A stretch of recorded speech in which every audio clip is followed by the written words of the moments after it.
Nah, sekarang kita akan masuk ke informasi terkait persiapan Piala Dunia U17 2023. Jadi kemarin kan memang ini lagi rame ya di Rame mana-mana. banget. Kamu Pokoknya tahu atas kan? nama PSSI selalu rame Mas. Karena cinta sepak bola tanah air tuh rame banget. Yang ini tapi tentang itu loh, pemeriksaan Oh, JIS Jakarta International nah Stadium itu itu kan juga tuh heboh tuh kalau kita lihat di heboh. sosial media ataupun juga bahkan di pemberitaan. Makanya untuk mengkonfirmasi, kemarin kita langsung saja mengutus jurnalis senior kami, Aiman Wicaksono. Tahu dong Aiman ya, kalau Siapa sudah sih yang nggak tahu? investigasi itu udah galak tuh langsung. Iya, dan eksklusif selalu ya. Eksklusif, turun langsung ya mengecek sebetulnya Iya. kondisinya kayak gimana sih di JIS itu. Dan ya udah kita gini deh, langsung aja lihat bagaimana penelusurannya, apakah yang diperdebatkan di sosial media ataupun juga di ruang publik itu betul atau tidak. Nah, kita sama-sama saksikan. Ya. Kita turun ke bawah, Mirza. Pak, saya kesini sebentar Pak ya. Saya tergoda silakan, melihat ini. silakan. Emang luar biasa Mirza, ini stadionnya emang keren banget ya. Ini kalau kita lihat di sini, kita nggak merasa seperti ada di Indonesia. Ya betul, ya Pak. Ini betul. memang dikatakan sebagai stadion yang seperti Allianz Arena di milik Bayern Munchen Bayern Munchen, klub ya. ya. Ini kalau begini nih, kita lihat ini luar biasa nih. Tinggal hawanya dingin, mirip di luar negeri. Nah, tapi memang masalahnya ini belum ini juga termasuk sama seperti yang Ini kan bukan Harus di sama. luar FOP, Pak. Oke. Yang FOP kan ini, yang dibatasi oleh lain ini. Tapi ini nggak boleh lumut juga. Sama kan Oke. memang sama saja. Cuma mungkin kalau Bapak menyorot ini Iya. akan menjadi suatu masalah kan Bapak dilihat di sini. Iya. Hanya lihat ini. Bapak Oke. sebaiknya lihat ini. Oke, tapi sebelum Ya. sebelum ke sana saya mau lihat sini dulu. Oke. Sebentar, nanti kita akan lihat ke rumput pemainnya. Ini memang iya. Ini yang banyak botak-botak ya. Jadi itu rumput liar. Iya. Ini japonikanya atau orang mengatakan material linear. Yang sintetisnya adalah ini di bawah ini. Oke.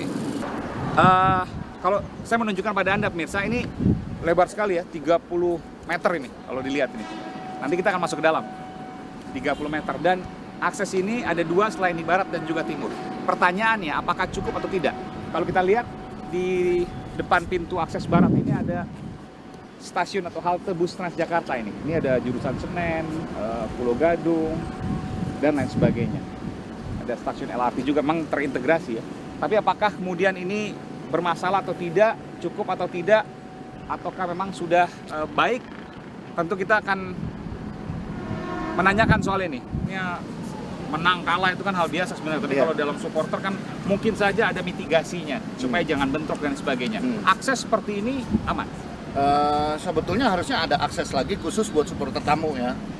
Tapi Kok nggak boleh jadi satu ya? harusnya enggak. Tapi di The Jack itu kan semuanya insya Allah amin satu komando ya. Ya. Jadi kalau kita umumin ke anggota bahwa tolong kasih tempat berapa baris barikade gitu jalur untuk teman-teman dari bonek misalnya datang gitu Iya. kan. Ini lewat sini. Udah anak-anak akan ngalah. Mereka tidak akan masuk dari tempat yang memang disediakan Oke. untuk. Karena itu pernah terjadi waktu kita lawan Persikabo di Patriot. Ya. Jadi begitu kita bilang pintu sini jangan ada yang gunain. Itu untuk supporter tamu. Udah mereka nyingkir semua. Saya menaiki paling tinggi di gedung stadion JIS ya, Jakarta International Stadium. Yang ini adalah trek lari ya, running track yang tingginya lebih dari 70 meter persegi dan sepanjang lintasan ini sekitar 1 km. Pemandangan luar biasa, Ancol dan jalan tol dalam kota. Nah pemirsa, kita nih sudah terhubung dengan jurnalis senior kita sekaligus pimpinan redaksi Sindonews TV, Mas Aiman Wicaksono. Selamat malam Mas. Eksklusif kita mewawancari Aiman Wicaksono, eksklusif. Bung Prabu, sehat selalu. Bro, ini kita langsung aja ya bicara tentang kemarin kan Anda langsung ke lapangan, ke JIS kan, punya akses langsung lah masuk ke sana dan melihat apa yang diperbincangkan, diperdebatkan oleh publik gitu. Terutama masalah rumput dulu deh, ya tentang rumput gitu. Sebetulnya yang Anda lihat itu kayak gimana di sana? Iya, saya secara eksklusif masuk ke Jakarta International Stadium ya. Ini pertama-tama saya mau sampaikan dulu, ini stadion yang memang luar biasa. Bahkan Jakmania, pendiri Jakmania itu Bung Ferry, ya itu mengatakan bukan hanya terbesar atau termegah se-Asia Tenggara, tapi mungkin dia berani bertaruh bahwa ini adalah termegah se-Asia. Jadi memang JIS ini luar biasa. Hanya ada permasalahan. Saya melihat sendiri memang ada rumput-rumput yang botak. Nah, ini penting nih. Jadi kalau dilihat itu matahari, saya kan 2 kali ke sana, hari Jumat lalu dan hari Selasa kemarin. Ya. Dua-duanya saya lihat di hari Jumat itu sore saya lihat supaya adil nih.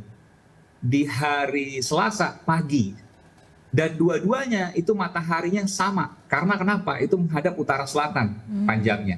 Jadi hanya sisi, kalau kita masuk dari ruang VIP itu ya, itu hanya sisi sebelah kanan yang tersinari oleh matahari.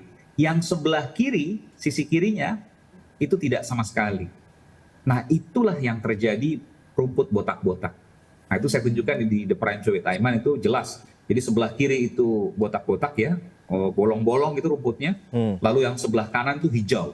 Anggaplah bahwa ini pemirsa menonton ya, melihat bagaimana rumput yang tadi Anda jelaskan itu, Bung Aiman.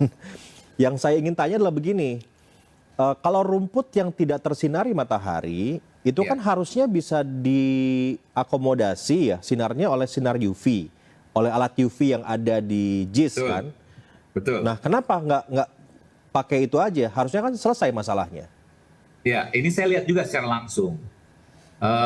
Sinarnya itu warnanya jingga gitu ya, ungu. Dan ini hanya ada satu alat. Oke. Satu alat ini saya tanyakan kan ke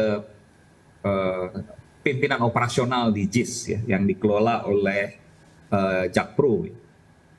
Ini hanya ada satu alat, lalu kemudian satu alat ini harus berhenti di satu titik selama 1 bulan. Coba bayangkan, sebesar itu hanya berhenti di satu titik selama 1 bulan untuk menyinari itu. Dan saya melihat sendiri, yang disinari oleh UV memang rumputnya bagus, relatif lebih hijau dibandingkan yang tidak disinari. Sama lah dengan yang terkena sinar matahari langsung, meskipun mungkin ada perbedaan sedikit, lebih hijau yang terkena matahari langsung. Tapi hidup rumputnya, itu yang menjadi poin utama. Nah, permasalahannya satu alat ini nggak akan cukup. Ada yang menyebutkan, saya diwawancara juga eksklusif ya, arsiteknya JIS, ada yang menyebutkan perlu 3 alat. Saya mewawancara juga eksklusif juga ahli agronomi ya, ahli perumputan. Ini menyebutkan dia mengusulkan ada 6 alat. Jadi antara 3 sampai 6 alat. Permasalahannya, saya tanyakan juga ini ke Menteri BUMN yang dalam hal ini Ketua PSSI ya, Pak Erick Thohir. Mau berapa banyak biaya yang kemudian digunakan ketika itu ada 6 alat misalnya. Memang saya melihat langsung tuh, satu lampu di satu alat itu 7.700 watt perlu listriknya. Ya. Di satu alat itu ada puluhan, saya nggak ngitungin berapa pakai, tapi yang jelas puluhan, bukan belasan, tapi puluhan, mungkin sekitar 30-40 lampu. Itu baru satu alat. Kalau perlu 6 alat, perlu berapa listrik yang digunakan? Oke, jadi kalau kenapa nggak kita menggunakan matahari yang berlimpah ini? Nah, saya mau masuk ke sana juga nih. Kalau pakai matahari yang berlimpah, kan Anda bilang tuh di tayangan yang juga sudah viral ya di sosial media ataupun juga di program pemberitaannya iNews gitu. Anda bilang kan ya udah kalau gitu atapnya mesti dibongkar. Iya kan, atapnya mesti dibongkar supaya mataharinya itu sinar mataharinya bisa masuk ke dan sedikit dibully saya, dalam. Bung Prabu. Iya makanya itu sebabnya kenapa kita tanya. Jadi maksudnya ini klarifikasi juga. Apa maksudnya seorang Aiman dan juga saat itu Bung Kamal ya, menunjukkan ke atas dan mengatakan bahwa atapnya itu perlu dibongkar? Ya, kalau mau jadi alternatifnya menurut Bung Kamal begini. Alternatifnya kalau mau menggunakan sinar matahari secara alami, yang sekarang ini tidak cukup besar. Dia memang sudah menggunakan elektrik ya. Sudah menggunakan elektrik untuk bukanya. Tapi dalam kondisi terbuka total, itu kalau kita bayangkan mungkin hanya sekitar kurang dari 1/4, 25% dari bagian atap yang terbuka. Sekali lagi ya, kurang dari 25%, kurang dari 1/4 bagian atap yang terbuka. Hanya di bagian core, di bagian tengahnya saja. Jadi sinar mataharinya nggak bisa masuk maksimal, walaupun sudah terbuka total. Gitu. Nah, solusinya adalah ya mengubah konstruksi atap sehingga bisa lebih besar lagi masuk matahari, atau menurut Bung Kamal pada waktu itu adalah menggunakan full rumput sintetik. Yang sekarang saat ini digunakan, benar kan ini kan orang pada bilang itu kan JIS itu menggunakan rumput standar FIFA. Betul, rumputnya standar FIFA, tapi tidak bisa hidup layak karena matahari terbatas. Rumputnya standar FIFA, betul. Ya. Memang rumput standar FIFA. Saya lihat sendiri kok. Bahkan itu dikupas ya oleh Bung Kamal. Jadi rumputnya itu menggunakan standar rumput alami dan rumput sintetik, hybrid ya. Saya lihat rumput alami dan rumput hybrid. Dan saya lihat juga di bagian yang tidak terkena matahari itu muncul rumput liar, gulma. Clear kalau gitu sebetulnya Ayah. Jadi memang rumputnya itu rumput standar FIFA. Betul. Jenisnya gitu ya. Hanya karena sinar matahari nggak bisa masuk, maka tidak bisa hidup layak. Oke. Dan nggak mungkin kan pertandingan bola menggunakan lapangan yang tidak layak, apalagi ini kan FIFA ya, standarnya standar FIFA gitu. Betul. Oke, terus ada juga nih Mas yang nggak kalah penting, ini terkait dengan aksesnya. Nah katanya untuk akses pemain itu sama dengan akses penonton ya Mas ya, dan juga awalnya nih si desainernya ini si Bureau Hapult itu mendesain ini ramah, tidak ada kesenjangan sosial gitu ya untuk stadionnya, tapi ada di lantai atas itu ternyata untuk VIP bukan untuk pemain. Itu sebenarnya gimana sih Mas? Kita mau konfirmasi Jadi nih. saya koreksi dulu nih. Jadi Bureau Hapult itu dia tidak mengkritik soal rumput dan soal akses ya, tapi dia memang konsultan dari JIS yang mempertanyakan soal sosial. Jadi kalau Bureau Hapult itu punya mimpi stadion sepak bola itu bisa menggabungkan semua kelas ekonomi, semua kelas sosial. Oke. Nah ini yang belum terjadi. Cuma saya juga secara fair saya juga tanyakan juga ke pihak pengelola termasuk arsiteknya di JIS ini, memang masih dalam proses. Jadi memang bukan tidak dilakukan, tapi masih dalam proses. Oke. Nah kalau soal tadi pemain dengan penonton itu satu jalur, ini saya koreksi juga, tidak, berbeda jalur.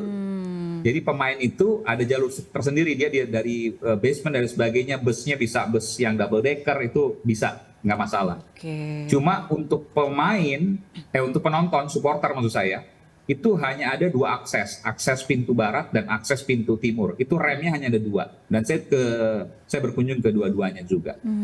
Permasalahannya adalah satu, lahan parkir. Yang kedua, akses menuju ke sana itu di pintu barat misalnya itu jadi satu dengan bus Transjakarta. Dengan halte bus Transjakarta. Ini bukan dari analisis saya, tapi analisis Bung Ferry ya, di pendiri Jakmania. Itu yang berbahaya adalah ketika, memang besar sekali itu satu rem itu sekitar 30 meter lebarnya. Nah cuma ketika muncul, ya ketika nanti datang itu misalnya supporter Jakmania aja itu bisa 82.000 orang dalam satu waktu dia datang berbarengan. Nah ini dikhawatirkan dua akses tadi tidak bisa. Tapi soal pintu ya, sekali lagi beda nih, akses rem barat dan timur. Kalau pintu di JIS, pintu masuk supporter itu ada banyak, bahkan lebih banyak dari GBK. Kemarin kami hitung di GBK tuh mungkin sekitar 35 pintu. Di JIS itu ada 58 pintu. Jadi beda ya antara pintu dan akses, pintu masuk. Tapi menuju ke pintu itu hanya ada dua akses. Oke. Ya ini clear ya, jadi kita juga menjelaskan kepada publik tentang apa yang terjadi sehingga Aiman sendiri langsung berada di lapangan dan melihat bagaimana kondisi rumputnya dan seterusnya. Ya bahwa ada perdebatan pasti, tapi ya udahlah sekarang kita sudahi perdebatannya gitu loh kawan-kawan semua. Renovasi minor kok. Ini renovasi untuk perbaikan. Toh yang direnovasi pun bukan hanya JIS ya, tetapi juga banyak stadion lain yang sama-sama direnovasi. Udah selesai, kita lebih baik fokus di penyelenggaraan Piala Dunia U17-nya. Kita harus bikin bangga sama-sama tuh pertandingan itu ya. Iya dong. Thank you Aiman atas informasinya eksklusif tuh bersama Aiman Wicaksono. Terima kasih Mas Aiman.